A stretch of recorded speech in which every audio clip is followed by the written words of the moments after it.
কাজ করে এসেছি, দেখছি মানে ব্যাগ ঘর খোলা আছে। তারপরে দেখছি মানে ব্যাগে টাকা যেখানে রেখেছিলাম ওখানে গিয়ে দেখছি ব্যাগে টাকা নাই। এখানে আমরা 7 বছর থেকে কাম করতে এসেছি। ব্লেড দিয়ে ব্যাগটা কেটে দিয়েছে আর কেটে টাকা বার করে দিয়েছে। কত টাকা ছিল? 90,000 উপরে টাকা ছিল।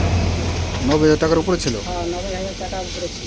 আপনারা এখানে কজন থাকছেন? আমরা এখানে 4 জন থাকি।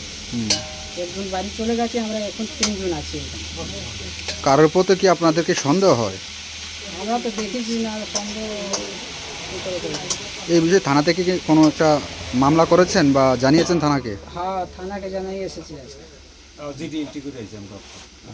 এখানে 7 বছর থেকে আছি, লেপে কাম করছি।